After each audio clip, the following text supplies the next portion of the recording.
Olá, estamos começando mais um Raça na TV, um programa que semanalmente de variedades traz para você tudo sobre moda, beleza, estética, política, empreendedorismo e hoje estamos falando com uma pessoa muito especial aqui, a Elisa Lucas. Elisa Lucas, que já trabalha no Estado há mais de 15 anos e hoje está à frente da coordenação de políticas do negro e dos indígenas no Estado de São Paulo. Eu vou entrevistá-la para falar sobre vários aspectos, não só como estão as questões raciais no Estado de São Paulo, mas principalmente, Elisa, sobre a conferência. Você acabou agora de realizar uma conferência em todo o Estado da Igualdade Racial. Aliás, eu já quero começar falando um pouco sobre essa conferência. Antes de mais nada, tudo bem? Olá, Pestana, tudo bem? Para mim é uma grande honra poder estar aqui conversando com você, né? Que eu conheço há tantos anos e conheço a sua luta, o seu trabalho. Nós terminamos a quarta Conferência Estadual de Políticas de Promoção de Igualdade Racial, que aconteceu nos dias 12 e 13 de janeiro, agora de 2018, no Palácio dos Bandeirantes. Essa conferência contou com a presença de mais de 500 pessoas em sua abertura, né? Foram 379 delegados de todas as regiões do estado de São Paulo. Antecedendo a conferência estadual, nós fizemos 16 conferências regionais, seguindo a lista de regiões administrativas. E um dos pontos importantes dessa conferência foi a presença realmente maciça de todo o interior do estado de São Paulo, né? A realização no Palácio dos Bandeirantes também contou com uma estrutura de ônibus que trazia o pessoal, né, lá do centro, do hotel onde estava hospedado, até o palácio, e as discussões foram intensas, né? Claro que não faltaram temas como a questão da educação, a questão da Lei 10.639, a lei que obriga o ensino da história da África e do afro-brasileiro, e um tema que agora está em todas as mídias, que é a questão da juventude negra, né? Esse programa que a gente tem que retomar, o governo anterior começou, né? Mas me parece até onde eu sei que não saiu do papel, e a gente precisa realmente implementar essas políticas, porque faz parte, né, do nosso cotidiano de trabalho e é uma necessidade premente de atender a nossa população nesse sentido. Tá certo. O estado de São Paulo, ele é gigantesco, né? Então, e bastante complexo, né? Você, Elisa, é uma pessoa que vem do interior, você já está há muitos anos aqui na capital. Antes de chegar nos temas que eu quero ainda falar um pouco mais, que foram debatidos na conferência, eu queria falar um pouco das questões mais estruturais, né? Quais as grandes diferenças da questão racial, assim, do interior aos centros urbanos, ou centro urbano como São Paulo? Você que tem essa visão de quem vem do interior, mas que está há muito tempo aqui em São Paulo, quais são as principais diferenças que se encontram no embate, na luta da questão racial? Há muitos pontos em comuns, mas você está me perguntando das diferenças, né? A diferença por exemplo, quando você quer fazer uma denúncia, né? Alguém quer fazer uma denúncia no interior sobre discriminação, preconceito, racismo, existe todo eu vou dizer assim, uma situação de compadrio. No interior eu converso com você, encontro você na padaria, de repente trabalhamos no mesmo local ou próximo, somos vizinhos. Então existe até aquela dificuldade, porque são tão próximos, né?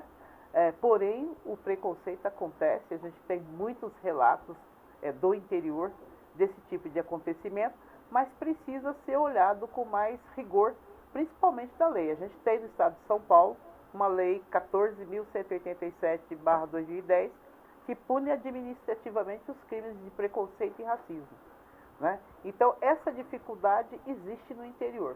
Os problemas não são diferentes, né? Se aqui as pessoas são discriminadas nos shoppings, nos grandes centros, nas lojas, no interior também não é diferente. Mas aquilo, de repente, não se torna tão visível. Isso é um dos pontos que a gente tem que estar trabalhando, que é a conscientização.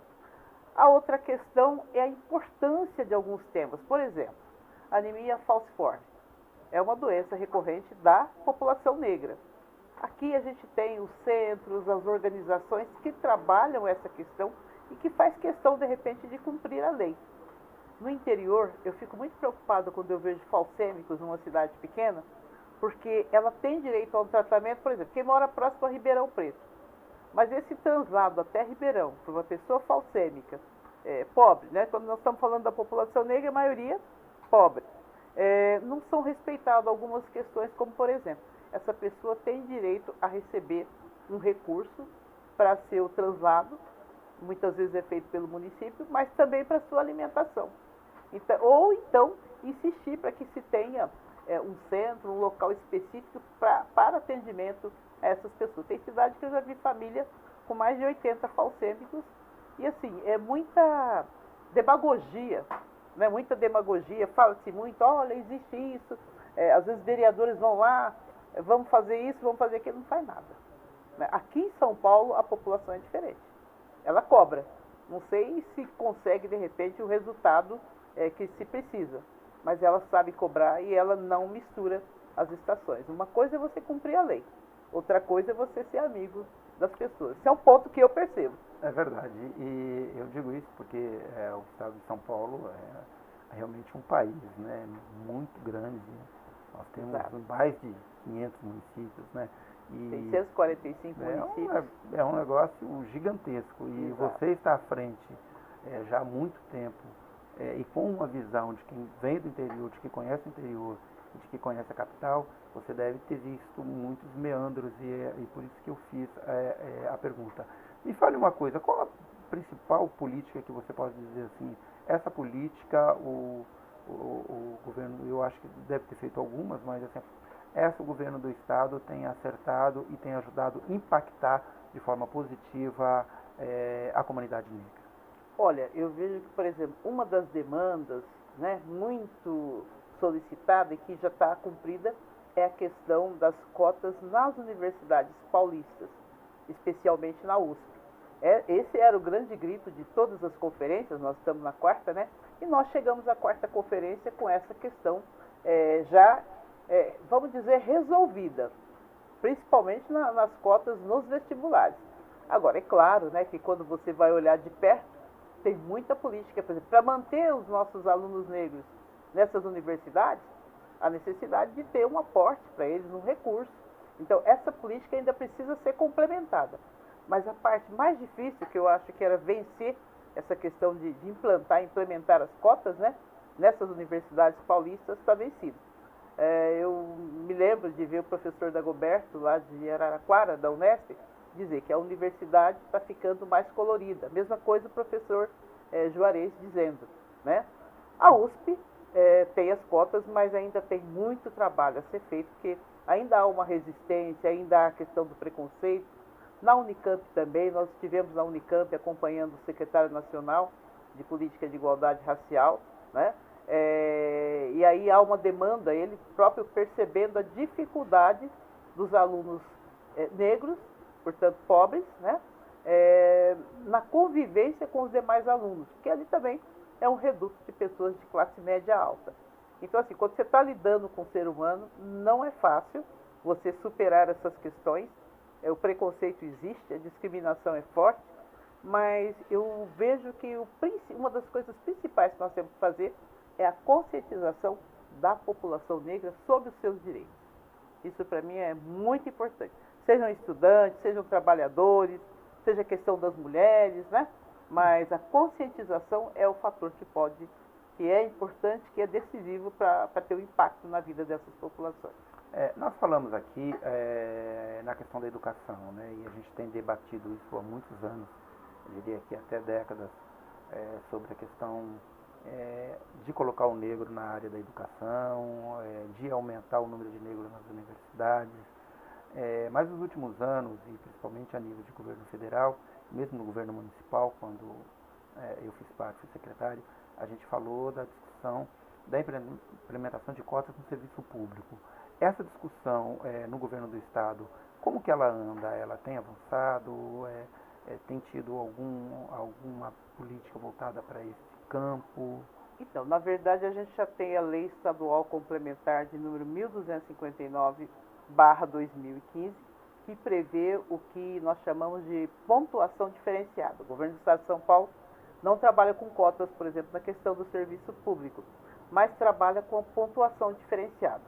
Essa lei foi criada a várias mãos, teve a participação da doutora Eurice Prudente, do José Vicente, do presidente do conselho na época, do Frei Davi, de militantes, né? Nós também participamos, e ela prevê uma pontuação após a nota de corte nos concursos. Por que pontuação diferenciada? Para construir essa lei foi feito um levantamento no serviço público estadual para ver das 20 maiores profissões com maior remuneração e das 20 menores. Não precisa dizer qual é o resultado. Quando você fala de fiscal de renda, que é um salário em média hoje de 12, 13 mil reais, né? Nossa presença é menor do que 3%. Mesma coisa quando você fala de médico. Mas se você falar do soldado comum, né?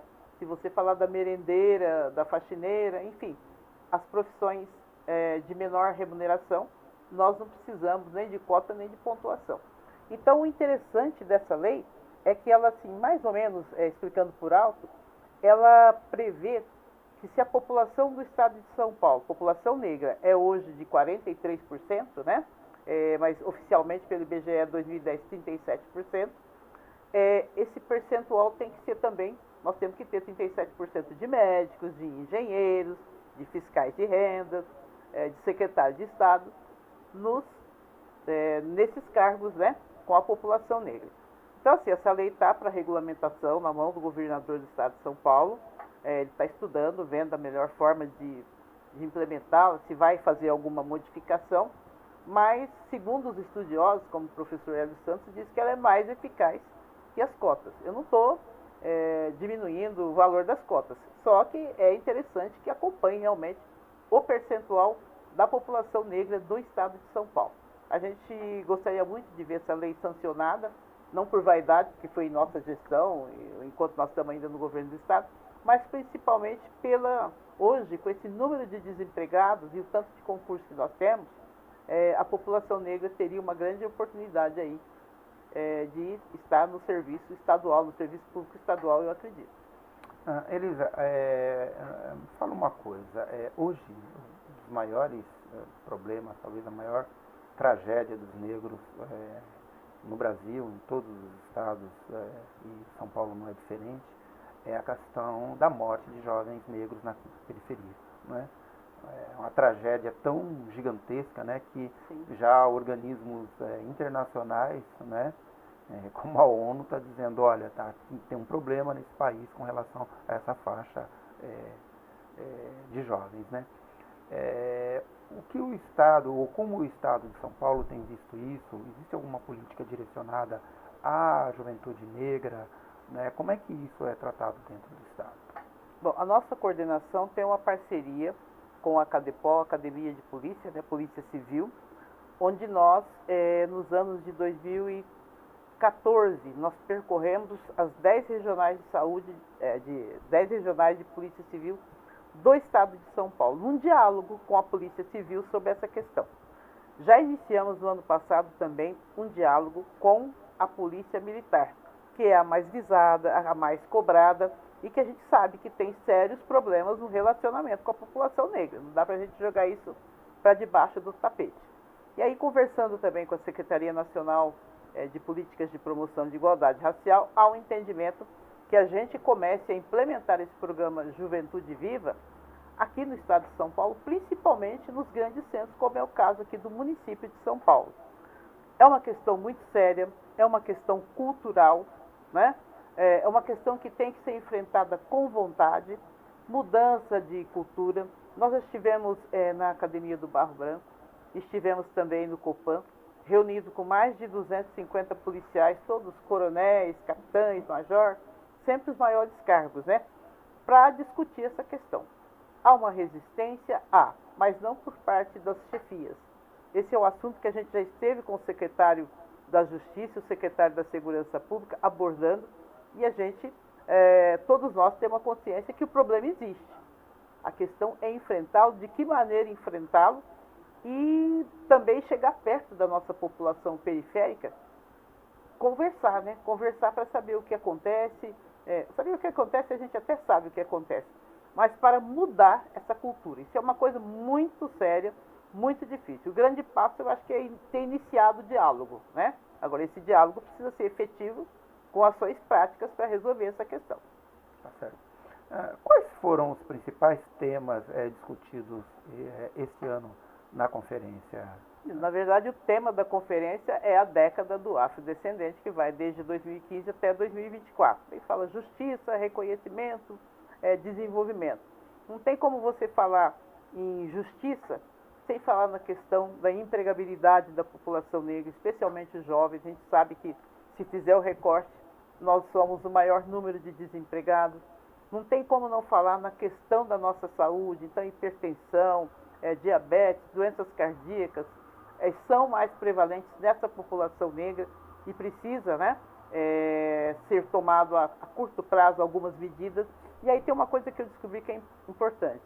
O Governo do Estado de São Paulo, Secretaria de Saúde, enviou para as suas regionais, né, uma proposta para a questão da saúde da população negra.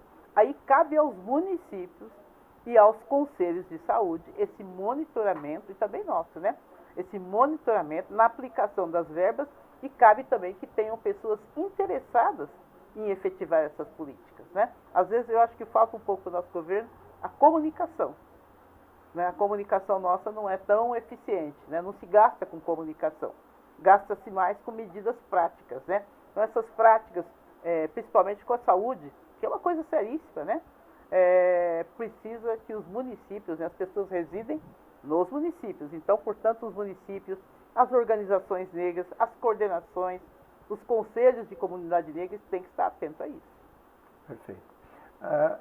Elisa, uma outra coisa que tem me chamado muita atenção, sobretudo no estado de São Paulo, a nossa pouca ou quase nenhuma presença nas câmaras legislativas, né? Você vê, como deputado estadual, eu acho que nós temos 2 ou 3 pessoas, né? A deputada Alice Brandão, tem mais uma deputada... Assumidamente, eu acho que só a deputada Alice Brandão. Né? Tem uma outra deputada lá que ela se assume como negra, até ela é muito ligada às religiões de matriz africana, acho Sim. que ela é ligada a... Clélia Gomes. A Clélia Gomes, eu sempre lembro. Mas eu sempre digo, pode ser que tenha outra, porque eu já falei que 2, aí apareceu, mas eu sofro, eu nunca vi você falar, né? Só depois na televisão. Mas esse é um ano de eleição, né? Como é que você vê a presença dos negros nesse processo? E por que nós temos tão pouco? Aí é uma pergunta, né, para a Elisa. A Elisa já foi candidata a deputada estadual, teve uma votação até muito grande. Fui vereadora por um período pequeno, né? Lá em Barretos, né? A Elisa é da cidade de Barretos. Como é que você vê, por que a nossa presença é tão ínfima nas câmaras legislativas? Eu vejo assim que nas câmaras municipais tem me surpreendido. Eu não sei determinar o percentual. A gente até já pediu um levantamento para a Associação Paulista de Municípios. A gente tem visto, por exemplo, a Câmara de Mauá tem 19 vereadores. Desses 19, 9 são negros, quase 50%. E aí eu vi isso em Mococa. Na minha própria cidade há 4 vereadores negros. Nem sempre todos adotam, né, a questão, a temática racial. As pessoas parecem que fogem, têm medo. Esse é um tema que no Brasil, eu vou falar uma coisa pesada, ele não elege. Ele até deselege, mas ele não elege. Eu vejo pessoas que começaram o mandato e quando assumiu a questão racial, ela ainda é muito polêmica. E aí volto naquilo que eu te falei lá no início. Falta a conscientização da nossa própria população. Esse ano é um ano eleitoral, um ano de mudanças, com tanta coisa pelo qual o Brasil tem passado, tantos acontecimentos, nem sempre, né, tão positivos, seria um momento, é um momento de todos nós repensarmos e ver para quem que nós vamos dar o nosso voto. E aí, assim, não necessariamente, eu acho importante que tenhamos parlamentares negros, mas que tenhamos também pessoas não negras comprometidas com o nosso tema, com as nossas questões que são seríssimas. Agora, para nós seria uma felicidade, né? Ver mudar essa questão e ter, de repente, o Estado de São Paulo, 94 deputados, poderíamos ter pelo menos 30% da Assembleia que fosse negra, né?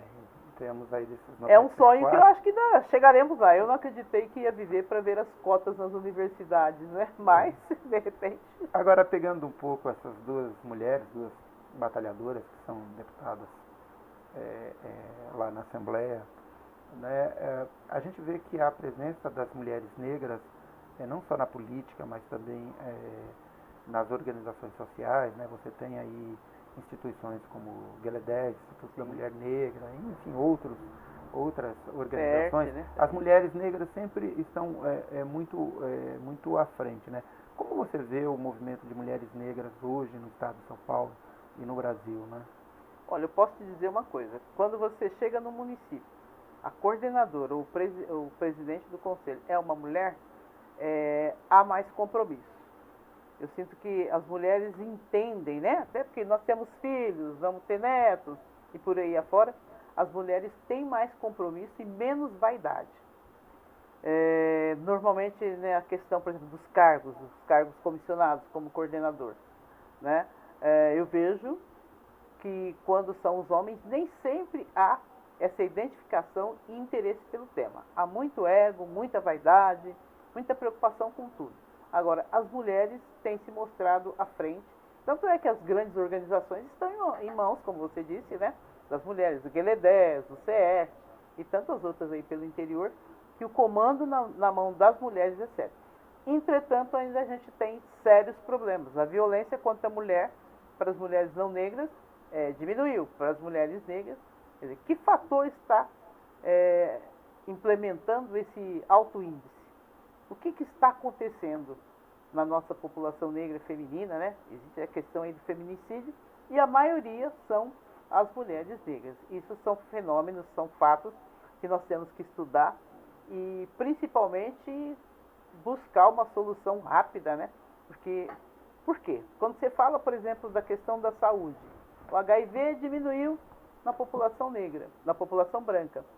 Por que na população negra vem aumentando? Então aí é um certo... a gente sabe até por quê, né? As condições. Mora mal, nasceu mal, menos informação, menos acesso, né, a esses serviços de saúde. Enfim, isso precisa ser modificado e é papel de todos nós. Uhum. Você deu um dado aí, né, principalmente em cidades do interior, como Mauá. Eu fiquei até surpreso. Mauá está aqui na Grande São Paulo, né? Sim. Se você ter quase 50% quase metade, dos vereadores negros e tal, isso eu acho que é um dado extremamente positivo. Eu queria te perguntar, eu já conheço há muito tempo, você sempre nessa luta, né, junto com várias pessoas pela igualdade racial. O que você acha que mais evoluiu nos últimos anos dentro dessa questão no Brasil? O que é que a gente cresceu mais? Em que áreas que a gente tem estado mais presente e tem aumentado? O que você poderia dizer de positivo? Porque a gente tem feito aí várias coisas, muita política, mas o que é que, de fato... Eu vejo que a presença, né, o resultado são os jovens negros aí universitários se formando, aumentou bastante, né? Agora há uma segunda questão que é a empregabilidade. Mas os programas, né, por exemplo, no caso do estado de São Paulo, a Escola da Família, que chega a dar até 100% de bolsa para alunos, isso também ajuda a nossa população negra.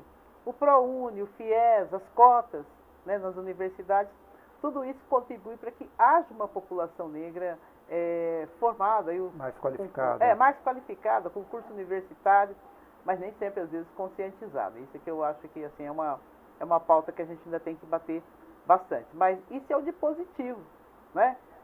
Se você pensar, por exemplo, se eu pensar de quando eu me formei, ou de quando eu estudei, quando eu fui para a faculdade, aquela história de ser uma dentro de uma sala de aula, aí você presta um concurso, você é uma naquela repartição que não está servindo cafezinho, nem na limpeza, sem diminuir as pessoas que fazem isso, a nossa origem não é diferente, mas isso é uma coisa que vem paulatinamente mudando a consciência dos empresários. E aí eu vou fazer uma observação. A imprensa, no caso a comunicação, é muito responsável por tudo isso, porque divulga a fala do movimento negro, mostram, né, as nossas dificuldades, não omitem quando há casos de discriminações, aí a mídia toda bate, fala, isso é muito importante. E os órgãos oficiais, né, que resolveram fazer esse recorte racial, seja na questão da empregabilidade, seja na questão da formação dos nossos jovens na universidade e por aí afora. Isso eu acredito que ajudam muito. E os órgãos também, né? A nossa coordenação foi criada em 2009, né, portanto há 9 anos.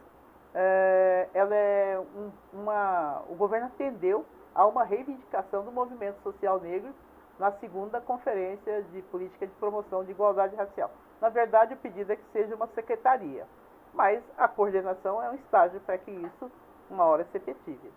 Muito legal. Elisa, que perspectiva, ou como é que você vê que estaremos daqui a alguns anos, né, com toda essa política, com conferência? Você acha que nós estamos aí num caminho que podemos pensar que a comunidade negra vai estar numa situação melhor? Esperamos que sim, e creio que todos nós trabalhamos para isso, né? Desde o meu bisavô fez parte da Frente Negra Brasileira, né?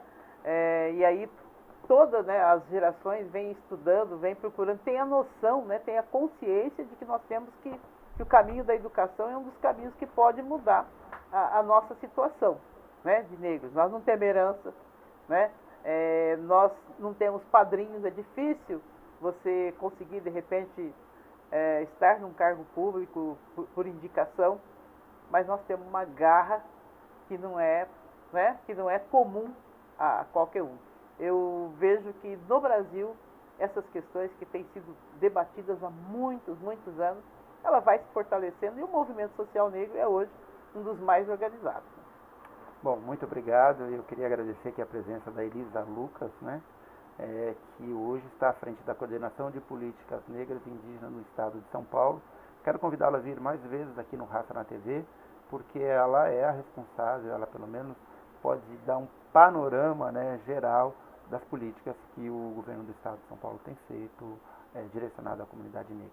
Quero agradecer e pedir para que a senhora volte outras vezes ao programa. Muito obrigada, eu voltarei, sim. Agradeço o espaço, é importante a gente estar divulgando os nossos trabalhos, né? E é um trabalho conjunto, não é um trabalho só da nossa equipe, mas de todo o Estado de São Paulo. E parabéns pelo programa, né? Que é uma forma de divulgar tudo que vem sendo feito pela população negra. Muito obrigado. Um abraço a todos.